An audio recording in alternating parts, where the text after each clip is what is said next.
Is it time to rethink our digital habits? Imagine this.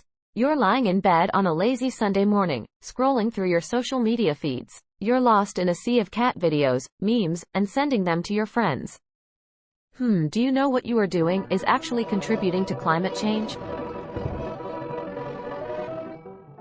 Let me explain. When you transfer videos to your friend, it is a form of movement of data. This data information is being processed in the data center.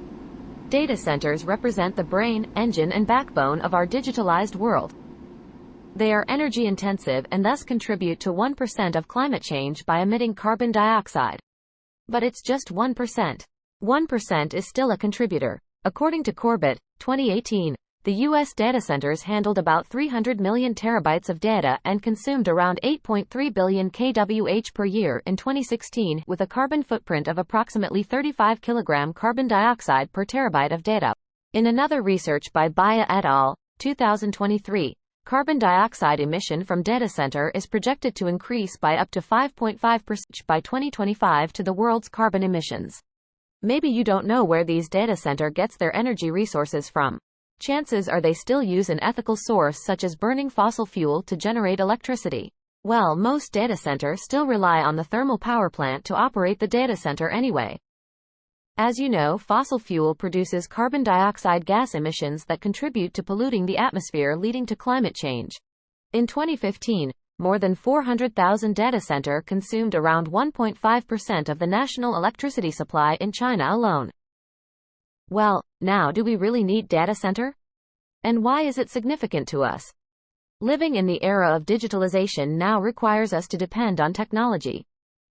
Doing research and searching on the web or scrolling on TikTok and Instagram uses technology. Even things as trivial as ordering food requires us to key in our order on the application on our phone. As the population multiplies, the demand and use of digitalization have also increased. This results in more data being processed and more energy is needed, which could produce thermal heat on the servers inside the data center. To prevent this, a cooling system is needed for a smooth performance. It is said by Ni and Bai, 2017, that the cooling system typically consumes 38% of the energy to cool the servers. In the USA alone, the use of water to cool the system takes about 3 to 5 million gallons of water a day. It is estimated to be enough for 30,000 to 50,000 people, which can be efficient for other uses. So how can we change this? As an individual, you can start by limiting the use of excess internet service and use it only when it is necessary. One approach is to reduce streaming music over a longer period, as it requires more energy than manufacturing, distributing and consuming music from vinyl, cassettes and CDs, stated by Cooley and Titan, 2020. As a society, it'll be better if we can monitor our cloud usage. By implementing green cloud computing such as e-cloud learning can improve task scheduling and data traffic management in existing IT infrastructure.